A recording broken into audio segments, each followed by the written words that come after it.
ఇప్పుడు కేవలం 7999కే up to 10 kgs వరకు బరువు తగ్గి అధిక బరువు నుంచి వచ్చే ప్రధాన సమస్యలను దూరం చేసుకోండి. హైడ్రా కూల్చివేతలపై సీఎం రేవంత్ రెడ్డి స్పందించారు. హైడ్రా ముందు అందరూ సమానమే అన్నారు.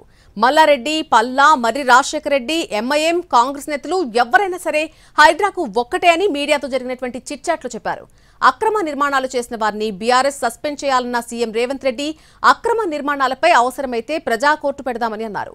బీఆర్ఎస్ కు నిజాన్ని నిరూపించుకునేందుకు ఇది మంచి అవకాశమని తెలిపారు. కేటీఆర్ ఫామ్ హౌస్ లీజ్ తీసుకున్న విషయం ఎన్నికల అఫిడవిట్లో చూపించారా? ఒకవేళ చూపించుకుంటే న్యాయ విచారణ ఎదుర్కోవాల్సి ఉంటుందని అన్నారు. నిబంధనలు ఉల్లంఘించిన ప్రాపర్టీని కేటీఆర్ ఎలా తీసుకుంటారని సీఎం రేవంత్ రెడ్డి ప్రశ్నించారు. మా కుటుంబానికి చెందిన అక్రమ నిర్మాణాలు ఉన్నా తానే కోలగొట్టిస్తానన్న సీఎం రేవంత్ రెడ్డి తాను జన్వాడ బయటపెట్టినట్టుగా కేటీఆర్ కూడా ఆధారాలతో ముందుకు రావాలని సూచించారు. ప్రస్తుతానికి హైదరాబాద్ వరకే హైడ్రా పరిమితమవుతుందని చెప్పారు. చెరువులు, పార్కులు, నాలాల కబ్జాలకే మొదటి ప్రాధాన్యం ఇవ్వనున్నట్టుగా తెలిపారు. ప్రజా ప్రయోజనాలే తమకు ముఖ్యమని అన్నారు. చెరువులు కబ్జా చేసింది ఎంతటి వారైనా ఎవ్వరినీ వదిలిపెట్టమని చెప్పారు. ఔటర్ రింగ్ రోడ్ బయట ఉన్న గ్రామ పంచాయతీలు కూడా హైడ్రా పరిధిలోనే ఉంటాయని సీఎం స్పష్టం చేశారు. జంట జలాశయాలను పరిరక్షించాల్సిన బాధ్యత ప్రభుత్వం మీద ఉందని చెప్పారు రేవంత్ రెడ్డి.